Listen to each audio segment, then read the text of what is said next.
Understanding the Old Testament. Session 1, Creation. Setting the stage. The Bible tells a story. We tend to view the Bible as a bunch of fragmented bits of history, poetry, and moral tales, but in reality, the Bible tells a story, and it's a true story. It's a story that gives meaning to our existence, our daily lives, and to every other story on earth. As you read through the Bible, pay attention to the story that is unfolding. But don't imagine that you're merely looking into the past when you read the story. This is a story that has yet to be finished. Though Revelation ties up the loose ends and tells us how the story will come to a close, we're not there yet. The story continues, and each and every one of us has a role to play. But we won't be able to play our part until we buy into the story so deeply that it shapes everything about our lives. Ultimately, this is a story about God, the world He created, and the incredible plan of redemption that unfolds as He creates a people for His own glory. As you walk through the key points in the biblical story over the weeks ahead, make sure you place yourself within this story. How do the actions, events, and truths presented in the story touch your life? How should you live now in light of this amazing story? The passage you will consider in this session, Genesis 1 through 2, sets the stage for the rest of the Bible. In this section, we see the world as it should be. We see God crafting a world that is everything He desires it to be. No sin, no imperfection, everything glorifies God perfectly. Understanding this first part of the story will help us understand everything that follows. Question 1. Read Genesis 1 through 2. As you read, look for elements that will help orient you to the biblical story. Who are we introduced to in this section? What is being emphasized? What seems to be the point? After reading these 2 chapters, make some notes. Who is God? The story begins with familiar words. In the beginning, God created the heavens and the earth. With these words, we are introduced to the most important character in the story. It's interesting that although these are the first words in the entire Bible, the author doesn't pause to tell us theologically or philosophically who God is. There are many questions we could ask at this point. Where did God come from? What was He doing before He created? Why is He creating in the first place? But Genesis proceeds in a different manner. The author teaches us about God by simply telling us what He did. He created. We're going to find out so much more about God as the story unfolds, and at points we'll get specific theological answers to some of the questions we may have, but it's important to let the story drive our understanding of who God is. Question 2. Take a moment to reflect on what you read in Genesis 1 and 2. What do God's actions in this passage reveal about who He is? This is God's world. Perhaps the most obvious thing that we see in this passage is God's absolute power and unrivaled glory. The story starts with Him alone. There is great significance to the fact that God is the only character in Genesis 1. He is the only eternal person or thing in the universe. That means that nothing else can be equated or even compared with Him. Allow yourself to feel the weight of this for a minute. There was a time when our universe did not exist. Immediately before our world began, God existed, and that's it. Then God began creating our world out of nothing, simply by speaking. He told land to form, and it obeyed. He called light into being, and it happened. Every single thing in our universe came into existence in obedience to God's command. Try to get a feel for the absolute difference between this all-powerful God who has always existed and the creation that he called forth through the repeated refrain, "Let there be blank." There is no person, force, or thing that can compete with God or claim any importance in comparison with him. It is the absolute distinction between God and everything else that leads the angels in heaven to cry out, "Holy, holy, holy." Question 3. How should God's eternality and power in the creation account affect the way we view and relate to him? We cannot read Genesis 1 through 2 without realizing that this world belongs to God. If we were to begin with our own perception of the world, we might get the sense that the world belongs to us, that we are the rightful rulers of this planet. But Genesis tells a different story. God lovingly and powerfully created this world. No person or thing had any place in this world until God put it in its proper place. God alone can claim ownership of this world because he spoke it into existence. This should lead us to great humility about our place in this world. We are not the center of the universe. God created this world and graciously placed us in the midst of it. But all ownership and authority belongs to God. As we will see, God does delegate a certain authority to us. But this is a derived authority, graciously given to us by God to be used in a specific manner. Any attempt to claim power for ourselves independent of God is like a clay pot challenging the authority of the potter who formed it. This is an image, by the way, which Scripture uses to describe the foolishness of challenging God. See Isaiah 29, 15 through 16, Isaiah 45, 9 through 10, and Romans 9, 19 through 24. Question 4. How should God's power, authority, and ownership affect the way we view our place in this world? In the image of God. After creating every detail of every aspect of the universe in which we live, God looked at everything he had made and declared it good. But in the midst of this episode of creation, God paused to confer with himself. Then God said, "Let us make man in our image, after our likeness. Let them have dominion over the fish of the sea, and over the birds of the heavens, and over the livestock, and over all the earth, and over every creeping thing that creeps on the earth." Genesis 1:26. There's something absolutely unique about humanity. On the one hand, we are utterly unlike God, because just like everything else in creation, he made us. But on the other hand, God specifically created us to be like him. This is impossible to wrap our minds around, but God created us like him in some respect, and then set us in the midst of this world to represent him. There's a lot of debate about what exactly the image of God is. Everyone seems to agree that being created in God's image is more than a physical resemblance. He is spirit, after all, John 4, verse 24. Suggestions as to what God's image in humanity consists of are varied.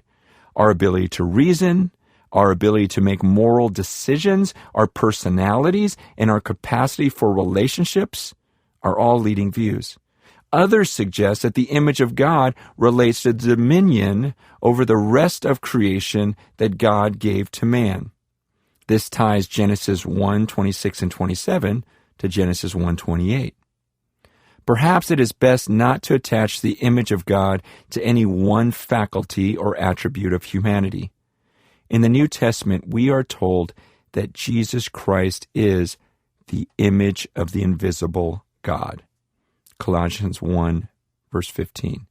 Jesus is said to be the radiance of the glory of God and the exact imprint of his nature.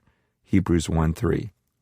It seems that being the image of God is about reflecting God in some way. Jesus did this perfectly.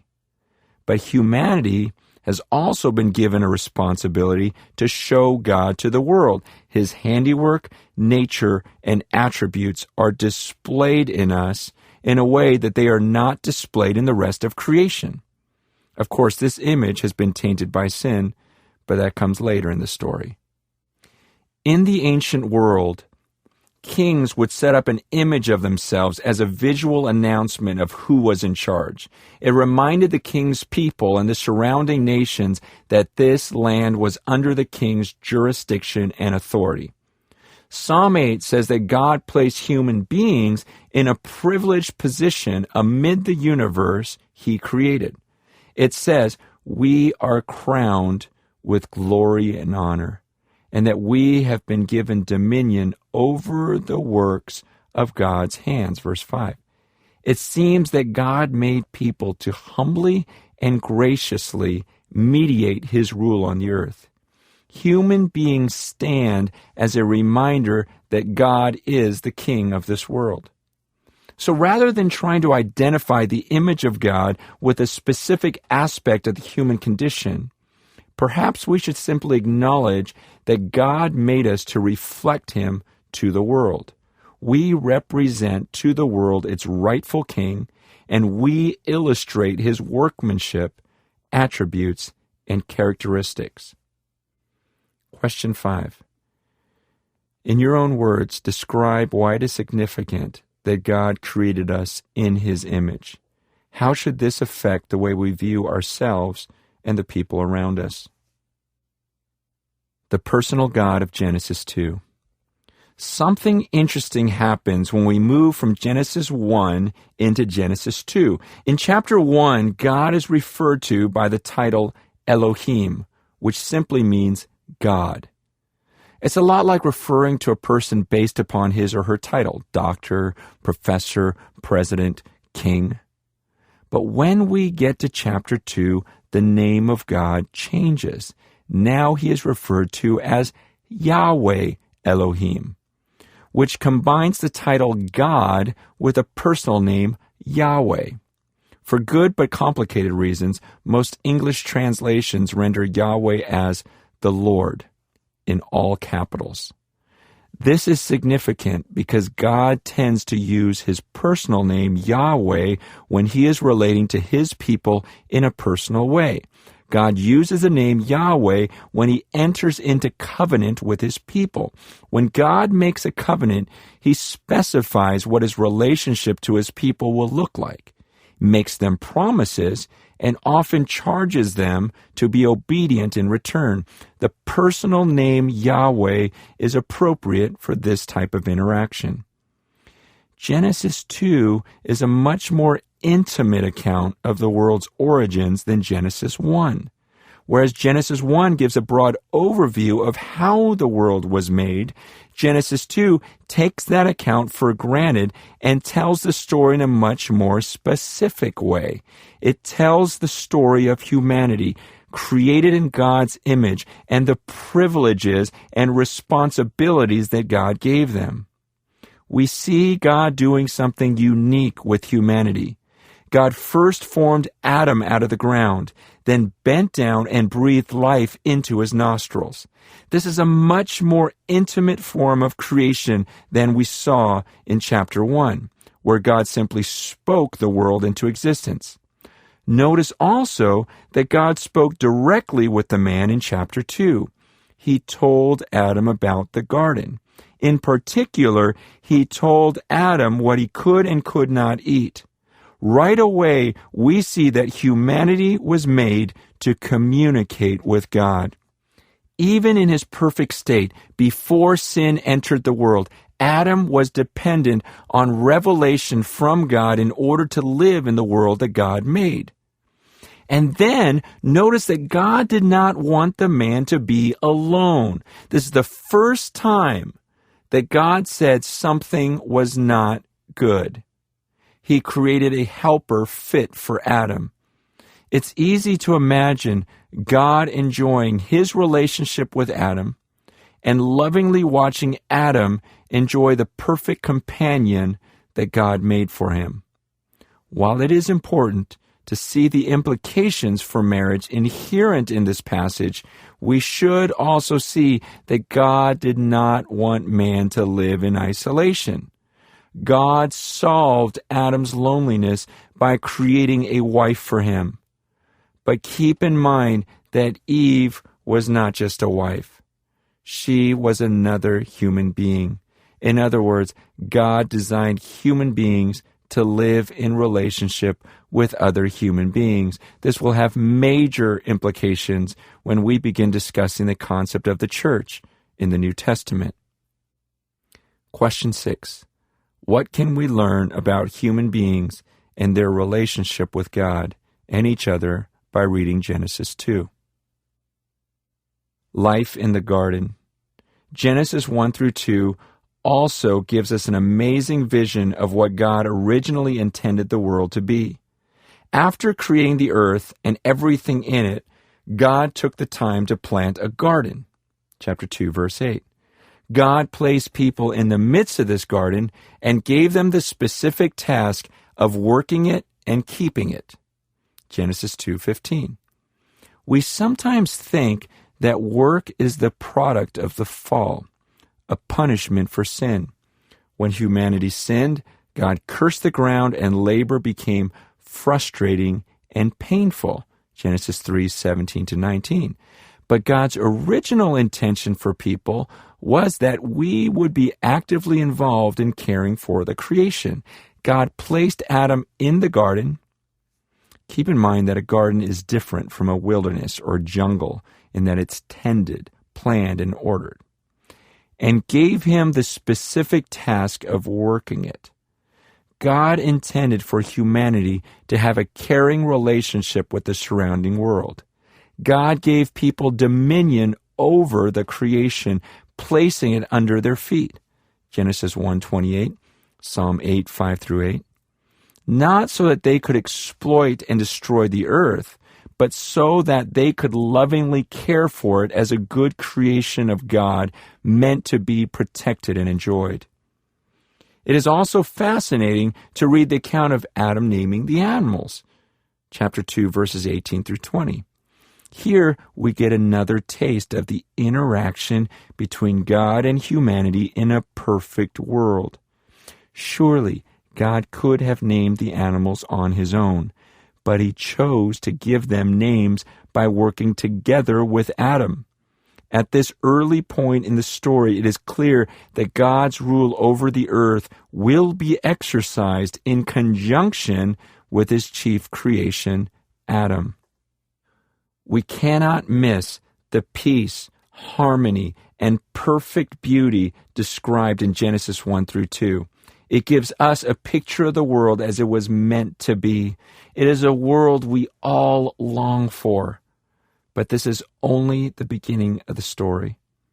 As you will see in the next session, and as we all know from experience, something has gone tragically wrong. But this peaceful picture, where everything works in perfect harmony with everything else, will reappear. The paradise that we lost will eventually be regained, surpassed even, when Jesus returns to set the world to rights. Question 7. Take some time to consider the picture of the world presented in Genesis 1 through 2. Why is this picture so appealing? Which aspects of life in the Garden of Eden should we long to see restored in our world? Watch the video for this session at multiplymovement.com.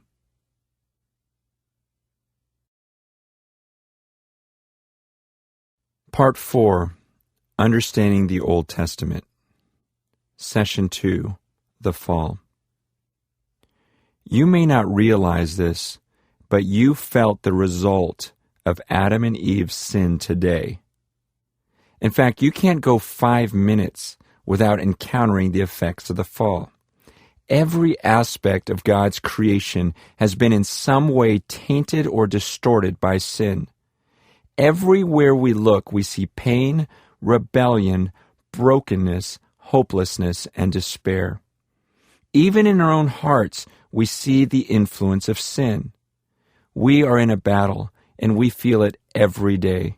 No matter how badly we want to honor God, sin screams at us from all sides, begging us to rebel against God and pursue our own desires. We struggle with temptations, and we have a hard time making sense of the things we see happening around us. Every one of us has a profound sense that the world is not now as it was intended to be. How did we get to this point? The first 2 chapters of Genesis describe a wonderful existence, but the next chapter takes a dark turn. Genesis 3 describes Adam and Eve's tragic failure, their fall into sin, and the devastating impact this has had on our world. The story takes a sudden turn. The initial chapters of Genesis paint a picture of earth as a paradise. This is the world as God intended it to be. Everything is good. There is no sin, sorrow, pain, or death.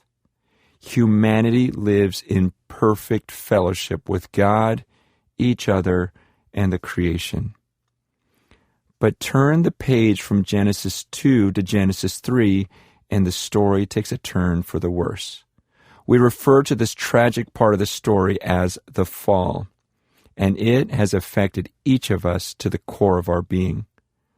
As Adam and Eve joyfully cared for God's creation, the serpent, whom we later learn is Satan, see Revelation 12:9, entered the scene. In a seemingly innocent manner, he asked Eve a simple question. Did God actually say, "You shall not eat of any tree in the garden"? Verse 1. God had given Adam and Eve every tree in the garden as food, and only the tree of knowledge of good and evil was off limits. But as we might expect, this was the only tree that Satan wanted Eve to think about. He wanted her to feel that God was depriving her of something. He told her that eating the forbidden fruit would open her eyes so that she would be like God. He promised her good things. Of course, life in the garden was full of good things, enjoyed through the grace and presence of God. But Satan began to promise goodness apart from God. With this simple twist, the world that God created to be very good changed dramatically. Question 1. Read Genesis 3. Based on the first 3 chapters of Genesis, why was it such a big deal for Adam and Eve to eat from the tree of the knowledge of good and evil? Pay attention to a key observation from the story. Satan is subtle.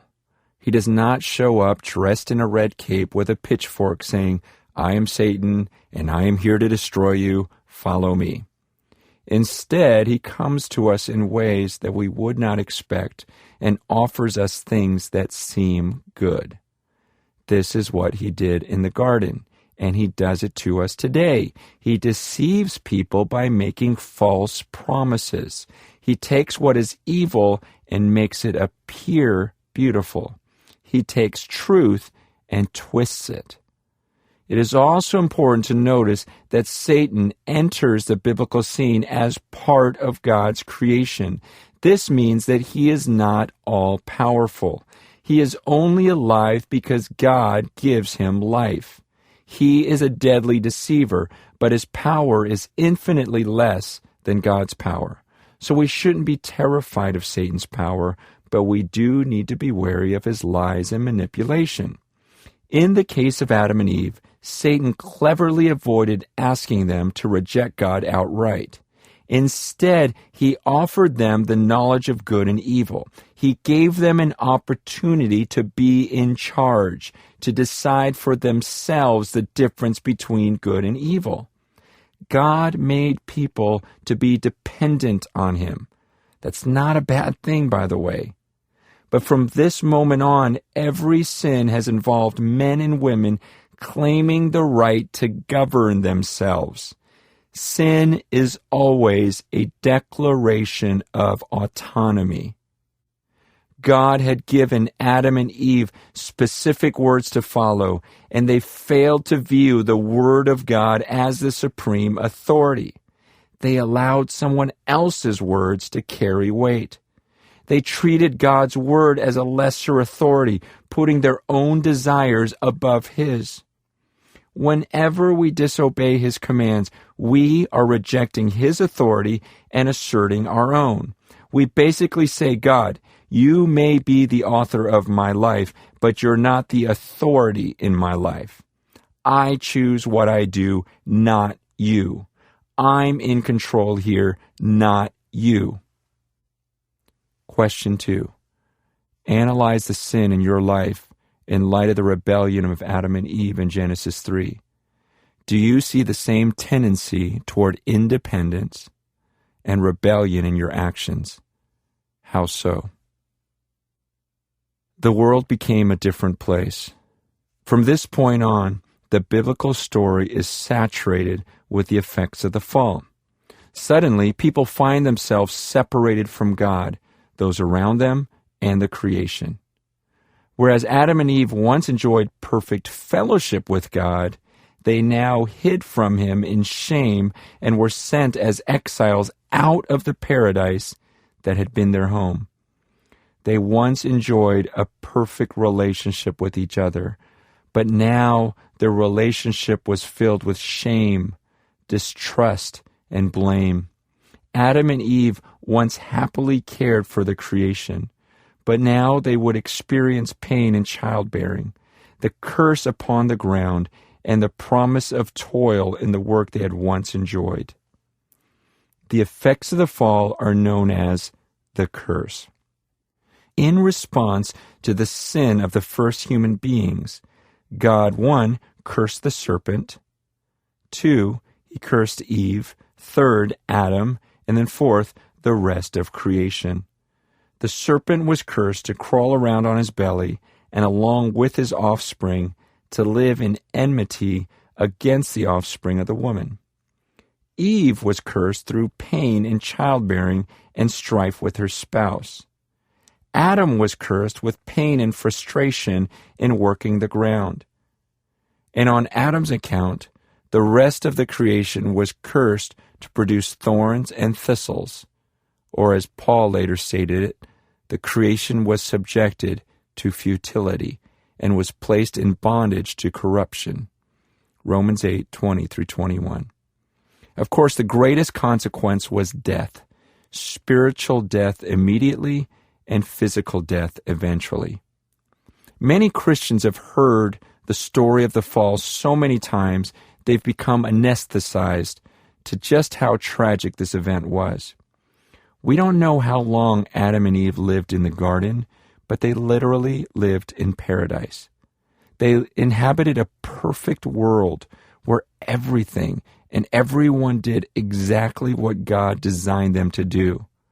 They actually experienced perfect human relationship. They enjoyed relationship with God to the point that they could walk with Him through the garden. We are so far from this reality that it is entirely unimaginable. But then they lost it. The action itself might appear harmless. How much harm can a piece of fruit cause? But the outward act represented something far more sinister. The first sin was rebellion. Idolatry, treason, and pride all rolled into a single bite. Both Adam and Eve made a conscious choice to rebel against their Creator and live on their own terms. And we imitate their decision every time we choose our desires over God's. Question 3. Think back to the world of Genesis 2. Spend a few minutes imagining what our world would look like without sin, if everything had stayed the way God intended it to be. Make some notes. Question 4. Now consider the ways that sin has affected our world. How is our experience of the world shaped by the fall? Be specific and describe how it affects you today. From Cain to Babel. As we keep turning pages from Genesis 3, we see the effects of sin continuing to play themselves out. First, we see Cain kill Abel. When his brother's sacrifice pleased God and his own did not, Cain acted in jealous passion and committed the first murder. As if this wasn't bad enough, we immediately find Lamech writing the first poem recorded in the Bible in order to brag about being more vengeful than Cain. Clearly, a trend has begun in the wrong direction. In fact, sin and rebellion spread so quickly that before we get very far into the story, God felt the need to destroy the whole world. It's a stark reminder of the devastation that so quickly comes upon us when we live independently of God. Genesis 6 opens with a disturbing analysis. The Lord saw that the wickedness of man was great in the earth, and that every intention of the thoughts of his heart was only evil continually. Verse 5. The creature whom God crafted into his image to be his representative on the earth had now become so twisted that his mind and will were described as only evil continually. Next, God punished them for their rebellion. He sent a flood that destroyed every person on the face of the earth, with the exception of Noah and his family. God's purpose for the human race would start over through Noah and his descendants. You would think that the horror of the flood would cause Noah's descendants to live in obedience. But soon after the flood, we find humanity joined together in rebellion against God. This time, people gathered together at Babel to build a tower to the heavens. Their purpose was to unite themselves in this great project and make a name for themselves. Once again, God looked down on humanity's declaration of autonomy and destroyed the fruit of their rebellion. This time, he confused their language and scattered them across the face of the earth.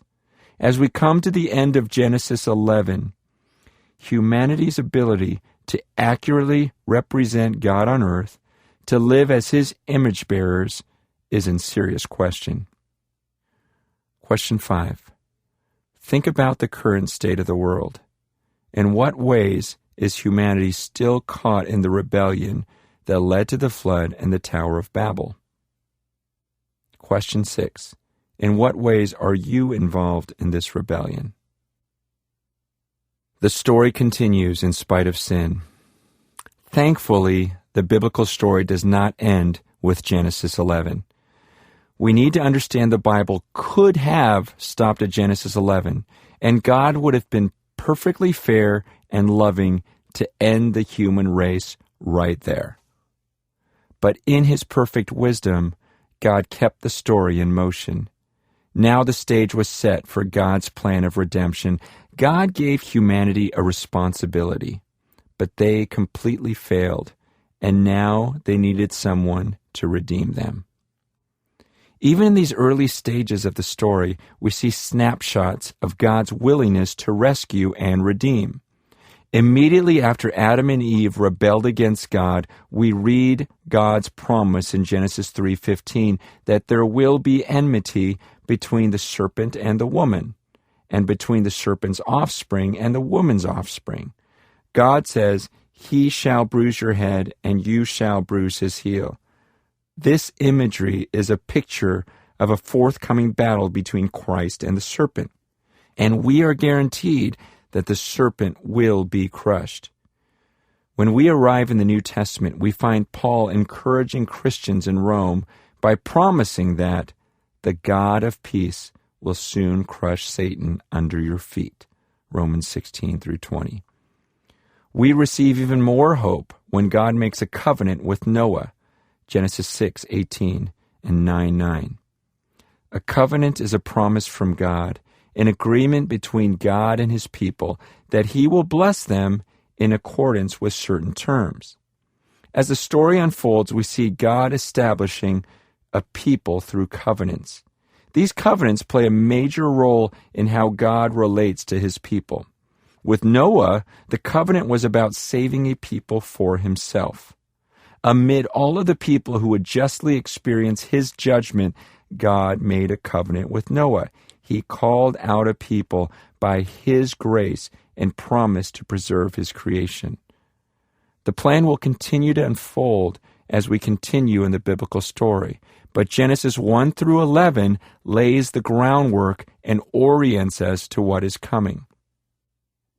Question 7. As you think back over Genesis 1 through 3, and even the events we discussed from chapters 4 through 11, briefly describe how these chapters lay the groundwork for what is to come in the biblical story. Question 8. How should our understanding of the first chapters of the Bible affect the way we view ourselves in the world around us? Watch the video for this session at multiplymovement.com.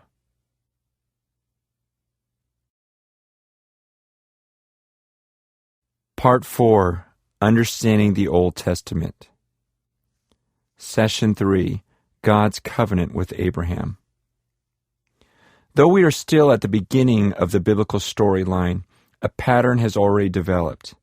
People sin, people face the consequences, God redeems. People sin, people face the consequences, God redeems. As we saw in the previous session, when Adam and Eve sinned, God cursed the earth and then told Eve that her descendant would crush the head of the serpent, Genesis 3:15, a promise that Jesus will one day destroy Satan and his works, Romans 16:20.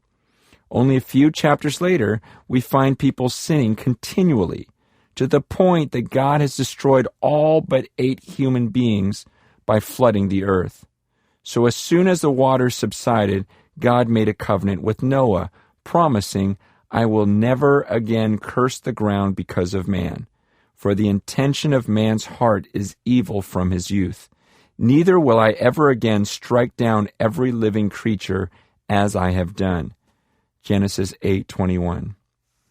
People sin, people face the consequences, God redeems. Once again in Genesis 11, the human race gathered at Babel in defiance of God in order to make a name for themselves. God's response was to confuse their speech and divide them. But just when we think that humanity has no hope, God launched a plan of redemption that was global, to create a people for himself who would embody and spread his salvation to every group of people on the planet. After cursing and scattering humanity, God made a promise to bless all of the nations.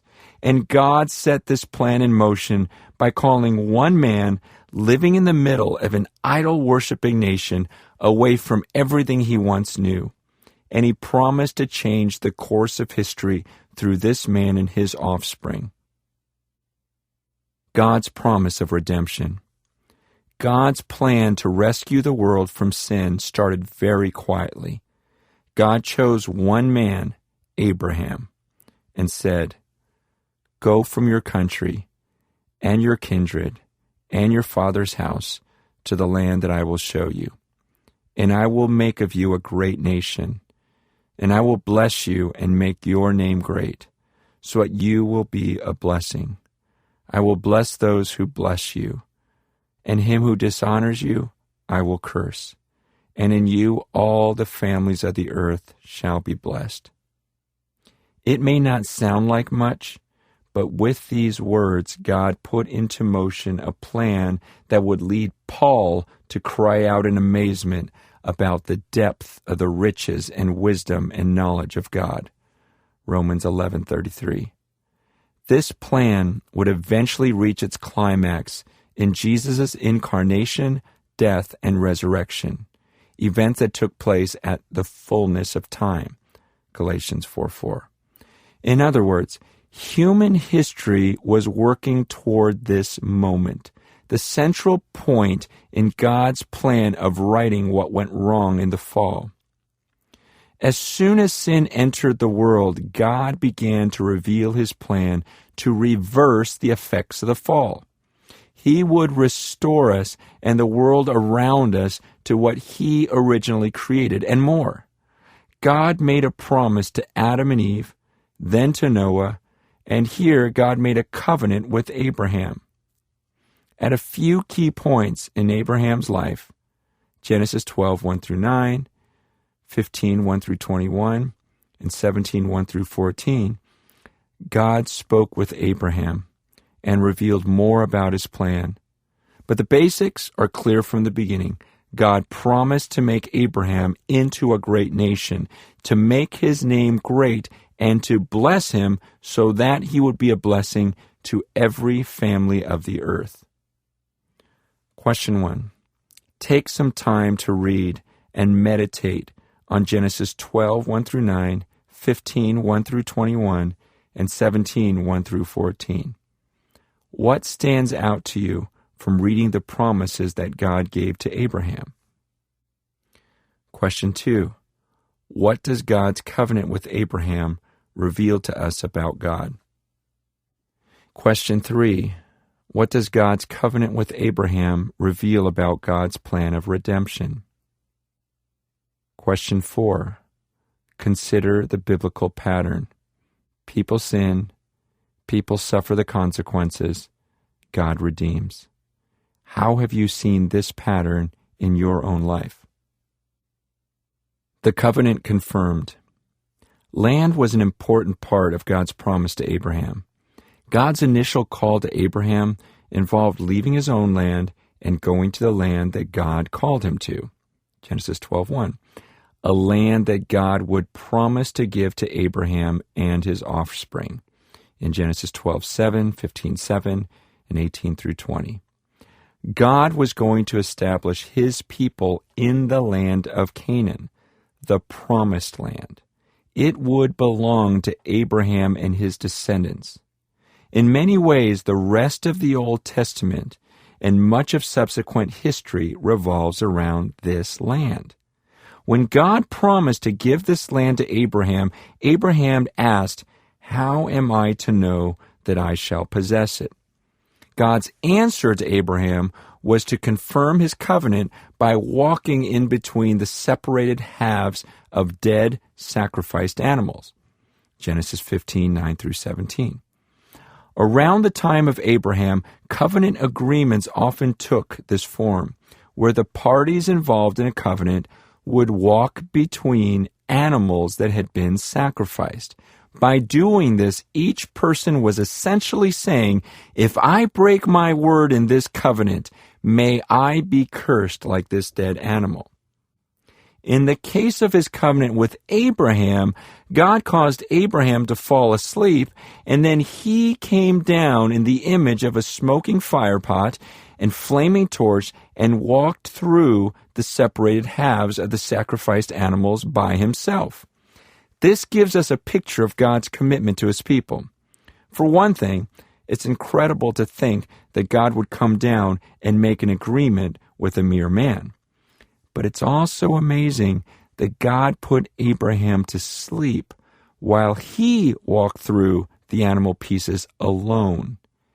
He seems to have been showing that he was committed to keeping the covenant regardless of whether Abraham and his offspring were faithful to keep it or not. Theologians call this a unilateral covenant. God made this promise to bless Abraham and to use him to bless the world. This was God's decision, and he will uphold the covenant no matter what happens. Question 5. In Genesis 15, God made it clear that his promises to Abraham were not dependent on Abraham. How should this affect the way we think about God's plan of redemption? Creating a people for himself. We might have expected God to rescue the world through some loud and dramatic event, but it all started very subtly. God began to unfold his plan with a promise. But it isn't a small promise. It's a promise with huge implications. The entire plan of redemption that unfolds in the rest of the Bible is God's fulfilling his promises to Abraham. Literally, all of world history is related to the promises that God made to Abraham. God would make a great nation out of Abraham and his wife Sarah. And through that nation, he would reform creation and transform the nations. God's covenant with Abraham signaled the introduction of what would become known as the people of Israel, the covenant people of God in the Old Testament.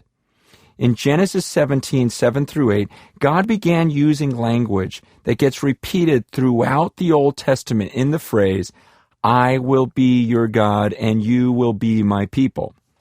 First of all, don't miss the crux of this promise. God was offering the greatest blessing he could give anyone, himself. He promised to be their God. We often forget what an honor it is that God would offer relationship. We can get so accustomed to people begging us to follow God that we forget what a miracle it is that we are invited.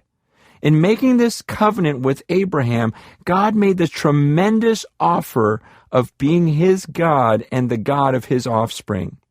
Here God was creating a people for himself. In a special sense, God would belong to this people, and this people would belong to him. When we studied creation, we noted that because we are created in the image of God, we have a responsibility to reflect God to the world around us. By the time of Abraham, humanity had generally failed in this. But through Abraham and his descendants, God was forming a people who would embody God's intention for humanity. They would live in close relationship with God and reflect him to the world around them. With his promise to make a great nation for Abraham and to bless all the nations through him, God was once again commissioning humanity to live as his representatives on earth. Question 6. In your own words, explain why it is significant that God created a people for himself. What did God want to accomplish through this great nation he promised to form? The Gospel according to Abraham. It would be difficult for us to overestimate the importance of God's covenant with Abraham. God was defining what his relationship with fallen humanity would look like and announcing his plan to bless the world. What we see in God's promise to Abraham is nothing short of the gospel itself. Paul said, "Know then that it is those of faith who are the sons of Abraham." And the scripture, foreseeing that God would justify the Gentiles by faith, preached the gospel beforehand to Abraham, saying, "In you shall all the nations be blessed."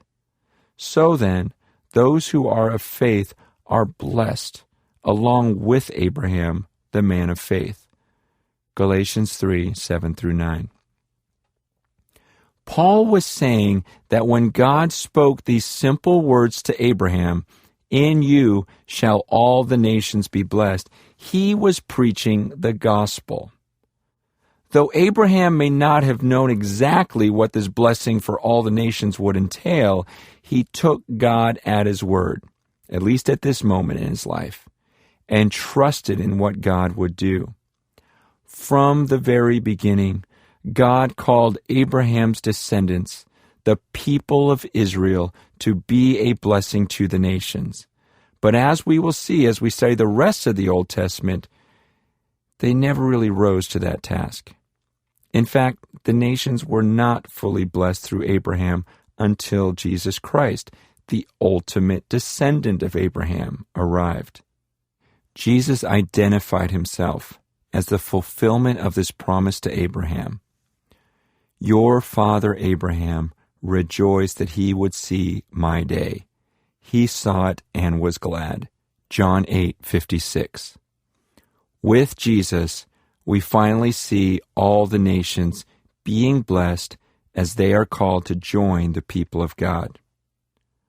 Question 7. Consider God's intentions to bless all the nations through his promise to Abraham. What implications does this have for the way we view the world today? God told Abraham, "I will bless you and make your name great so that you will be a blessing." Genesis 12:2. Don't miss this principle. God's blessings are meant to be shared, not hoarded. In blessing Abraham, God was intentionally seeking to bless the world.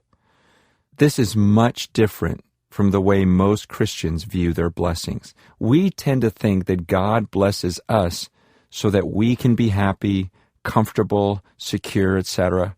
We live as though our blessings were meant for us alone. But God's blessing for Abraham shows us God's plan in blessing us.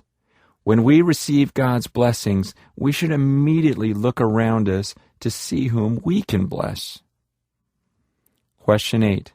Think about the ways that God has blessed you. How should these blessings be used to benefit the people around you? The faith of Abraham. The New Testament makes a big deal out of the faith of Abraham, and rightly so. In Genesis 15, Abraham stood before God and voiced his confusion over God's promise to make him into a great nation. Abraham said to God, "You've made these promises," back in Genesis 12, "but I have absolutely no offspring. I have only a servant in my household to be my heir." God responded by bringing him outside and telling him to look toward the heavens and count the stars, if he was able to number them. And then God said, "So shall your offspring be." And what did Abraham say in response to this? Nothing. Genesis 15 doesn't record a single word from Abraham in response. It seems that he was speechless.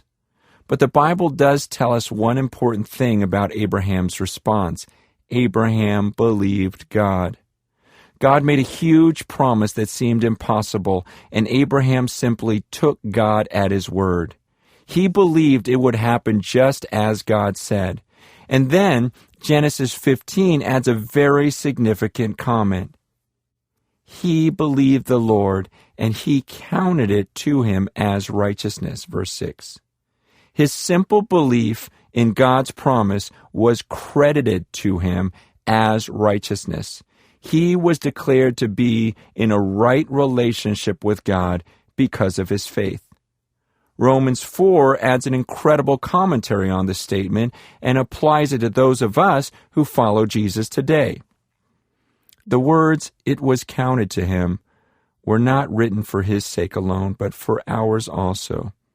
It will be counted to us who believe in him who raised from the dead Jesus our Lord, who was delivered up for our trespasses and raised for our justification. Verses 23 through 25. Paul was saying that Genesis 15:6 was written down for our sake, so that we would believe in the Jesus who died to pay for our sins and the God who raised him from the dead. Abraham lived some 4,000 years before Jesus came to the earth, but he was declared righteous because he believed what God said about what he would do through Abraham's descendant, Jesus Christ. We live some 2,000 years after Jesus came to the earth, but we are declared righteous when we believe what God says about what he has done through Abraham's descendant, Jesus Christ. Through Abraham, God set into motion his plan to redeem the world by creating a people for himself. And ultimately, he would send his son Jesus Christ, Abraham's descendant, to set the world to rights. We will discuss Jesus much more in the future sessions, but for now, it's important to see the plan as it develops with Abraham. Question 9. Read Romans 4. Why do you think the New Testament makes such a big deal about Abraham's faith? Question 10. How should Abraham's faith affect the way you think about and relate to God? Question 11. Spend some time in prayer. Ask God to increase your faith in Him. Ask Him to make you more consistently aware of His plan of redemption and the role He wants you to play in that. Watch the video for this session at multiplymovement.com.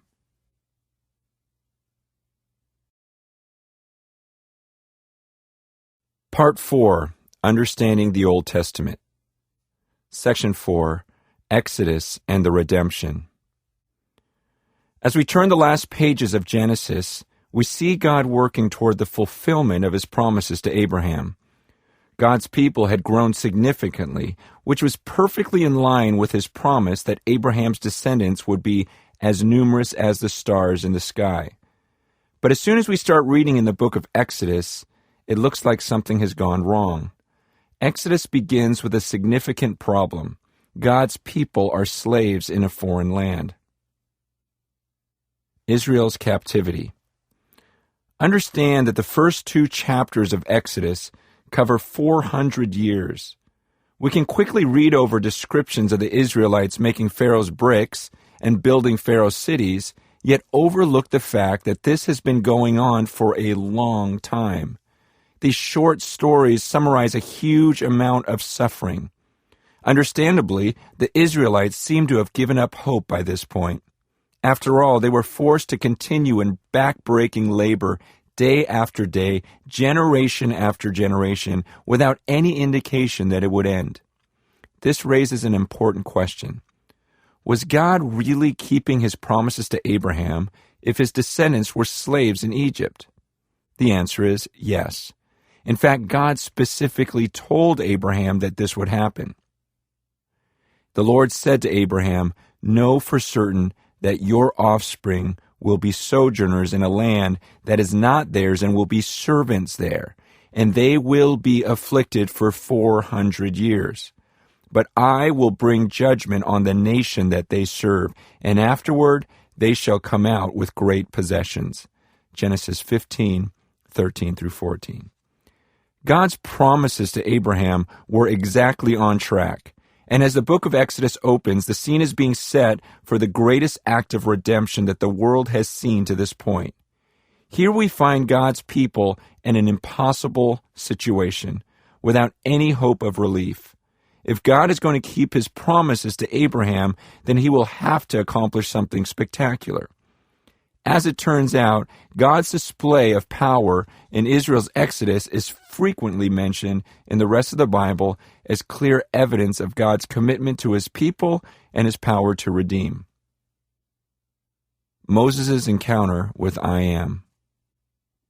Adding to the agony of slavery, Pharaoh commanded that all male Hebrew babies were to be drowned in the Nile River. It is at this seemingly hopeless time that we meet Moses.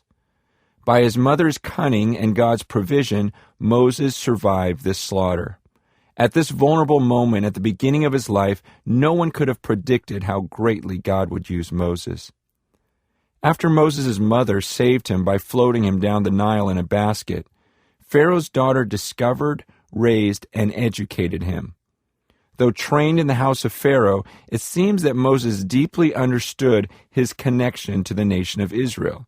In fact, it was an early attempt to fight for his people by murdering an Egyptian that led Moses to flee to the wilderness.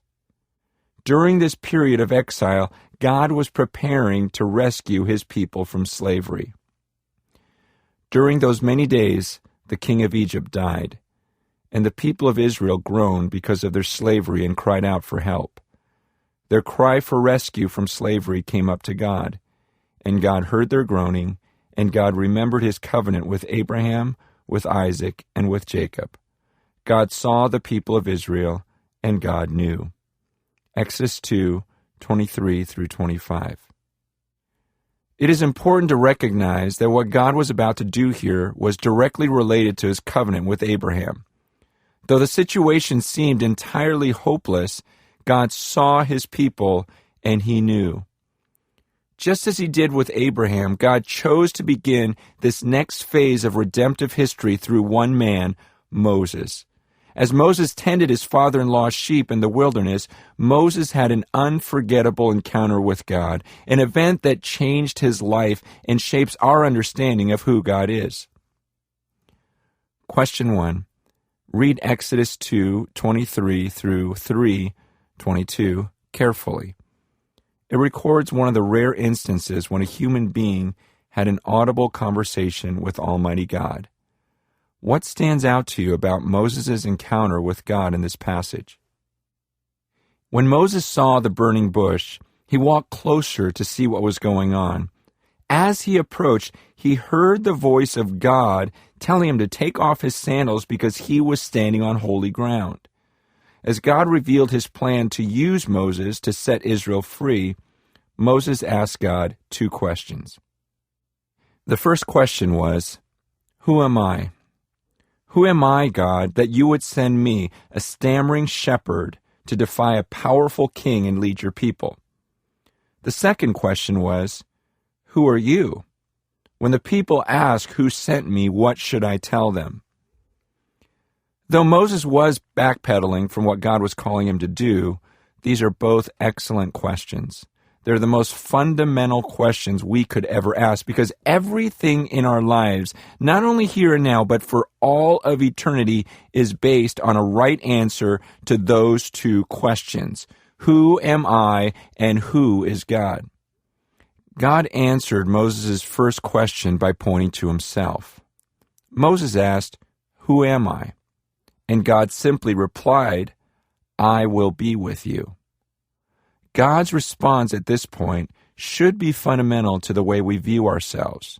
From the very beginning, God's people are known as those whose God is with them. We belong to Him, and there's no way that we can define ourselves apart from God. It is His presence with us that enables us to accomplish the tasks He gives us. In response to Moses' second question, "Who are you?" God said very simply, "I am who I am."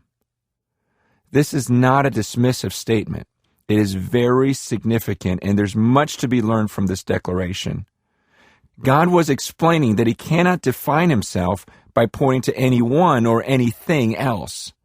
The name I am speaks of His eternality, whereas an appropriate name to describe us would be I became or I was brought into existence. God's name is I am because He has always existed. He is who He is, and that is who He will always be. This is a statement of absolute being, absolute power, absolute importance. God is who He is, and He never changes. When we examined the creation account, we briefly looked at God's personal name in Genesis 2. That name is Yahweh, translated in most English Bibles as the Lord, with all capital letters. A name that comes from this statement to Moses. Yahweh carries the significance of God's statement to Moses, "I am who I am." The name Yahweh is actually used over 6,000 times in the Old Testament, 3 times as often as the simple name for God, Elohim, which is the title for God we saw in Genesis 1.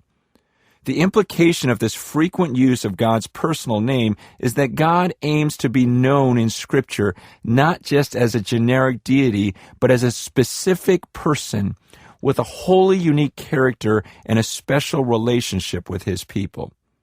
It's impossible to convey exactly what this encounter must have been like for Moses. He walked away from his sheep because he saw something remarkable. A bush that was burning without being consumed, but he had no idea that he was actually walking into the presence of the living God. God immediately commanded Moses to take off his sandals because he was standing on holy ground. As soon as Moses saw what was really happening, he hid his face. God's holiness was more than he could bear. All he could do was listen and obey. let my people go." God then sent Moses back to Egypt to lead his people out of slavery and into the land that he had promised to give Abraham's descendants. When Moses arrived, he gave Pharaoh a simple command from God: "Let my people go." Not only did Pharaoh refuse to let Israel go free, he intensified their labor to the point that the Israelites got angry at Moses for provoking Pharaoh. Even Moses himself seemed to have lost heart at this point, but God continued to carry out his plan of redemption, showing his resolve to keep his covenant with Abraham and to free his people from bondage. Question 2. Read Exodus 5:22 through 6:13. What does this passage reveal about God and his relationship to his people? Understand that this battle is nothing short of a showdown between Yahweh, the God of Israel, and Pharaoh, the supposed son of the sun god Ra. The Egyptians earnestly believed that their king was a god, and as such, he was responsible for maintaining order in the natural world. When God used Moses to deliver the 10 plagues, he was demonstrating his absolute power over everything that Egypt's god king claimed control over. Many of the plagues seem to have been directed against specific Egyptian deities. For example, the plague of darkness would have been embarrassment to Ra, the sun god. But all of them would have undermined Pharaoh's claim to deity. Just as we saw in the accounts of creation, the flood, and the Tower of Babel, we are seeing that God controls every aspect of the world he created, and he will not share his authority with anyone. He fights for his own glory and proves that he is the ultimate power and the only true God. The Passover Lamb. Though God clearly demonstrated his power over Pharaoh and all of Egypt's gods through the first 9 plagues, it was the 10th plague that ultimately got Pharaoh's attention. God warned that unless Pharaoh released his people, every firstborn in the land of Egypt would be killed. Tragically, Pharaoh refused, and the consequences were devastating. At midnight, the Lord struck down all the firstborn in the land of Egypt, from the firstborn of Pharaoh who sat on his throne to the firstborn of the captive who was in the dungeon, and all the firstborn of the livestock. And Pharaoh rose up in the night, he and all his servants and all the Egyptians. And there was a great cry in Egypt, for there was not a house where someone was not dead. Exodus 12:29 through 30. It is difficult to imagine such a scene. It is morbid and hard to stomach, but it teaches us an important lesson about God. Just as he is faithful to keep his promises of blessing, God is also faithful to carry out his warnings of wrath. This is important to keep in mind in a time when so many doubt and even ridicule God's intention to punish. Notice that God had graciously offered the Egyptians an alternative before it got to this point. Pharaoh could have submitted to God's call, and his nation would have been preserved. God also provided an alternative for the Israelites. Any Israelite who put the blood of a lamb on their doorpost would be passed over. The angel of death would move on to the next house. Imagine what this would have been like for the Israelites. Imagine bringing a cute lamb into your house, a lamb that you and your kids feed, care for, and play with. And then, just when your kids are used to this nice little lamb, you slaughter it. You take its blood, and as your children watch, you wipe it across the doorpost over your home. That's an image that sticks with a kid and a family. And imagine your little boy or your little girl asking, "Why did you do that, Daddy?" And your response would be, "The lamb was a substitute. Instead of someone in our family dying, the lamb died. Look at your brother. and realize that the lamb died instead of him. The stark reality of that night is that the only people who were exempt from judgment were those who put blood on their doorposts, and in so doing trusted that death would pass over them. It's not that the Israelites didn't experience God's judgment because they were better people. They escaped God's judgment simply because they trusted in the sacrifice provided by God. And everyone, even slaves who trusted in that sacrifice, was spared on that night. This is the picture we see throughout Scripture, and it is important to keep in mind for the next session when you read about God's covenant with Moses and the laws that God gave to govern his people. Keep in mind that from the very beginning, the only way to receive forgiveness was through trusting the forgiver. The only way to be a recipient of the promises of God is to trust God. The people were saved only because they trusted God as they saw the blood of a spotless lamb over their doorposts.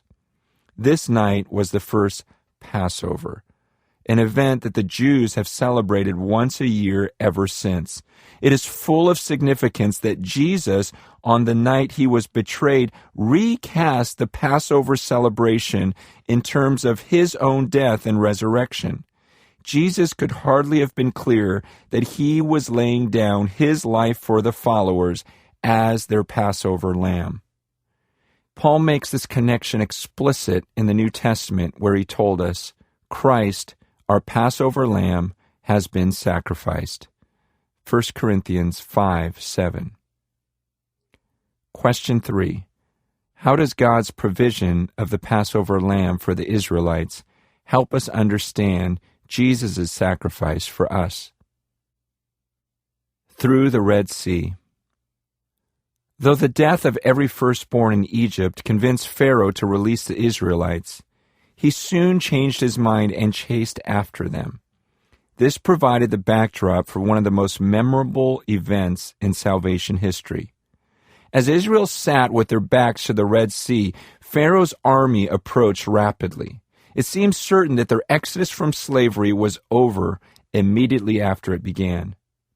But nothing is too difficult for God. Nothing can stop him from fulfilling his promises. He proved this by splitting the waters of the Red Sea, allowing his people to walk across on dry land, and then destroying Pharaoh and his army as the waters closed in around them. As God redeemed his people by leading them out of slavery, he demonstrated in dramatic fashion that Israel's God is unlike any other so-called God. Question 4. Read Exodus 15, 1 through 21. How did the Israelites describe God's act of redemption immediately after he led them out of slavery? Take a moment to consider the Exodus account. Though God sometimes makes direct statements about who he is and how we should relate to him, he often reveals himself to us through his actions. Reflect on what God did as he called his people out of Egypt and answer the questions below.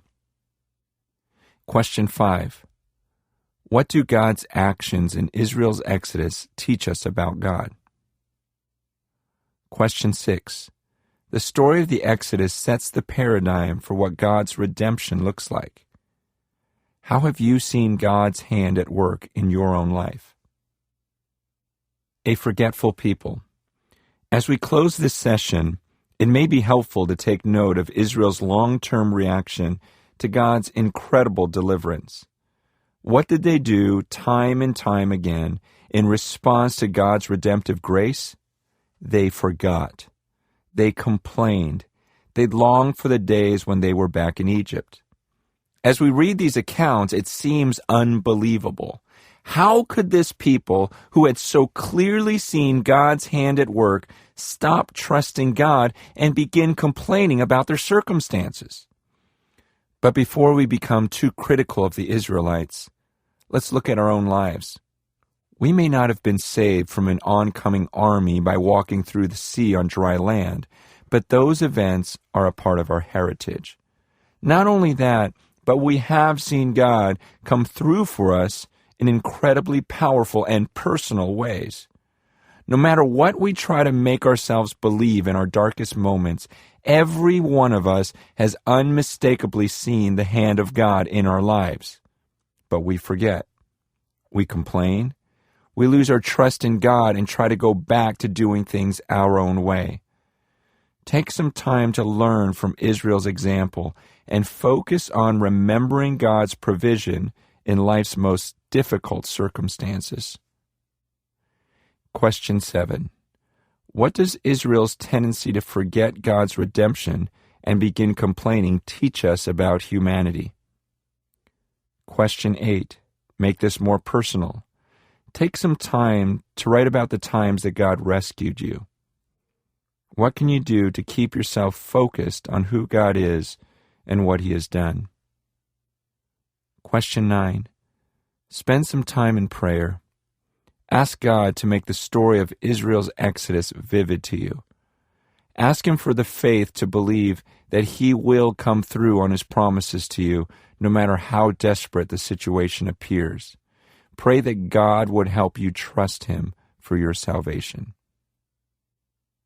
Watch the video for this session at multiplymovement.com.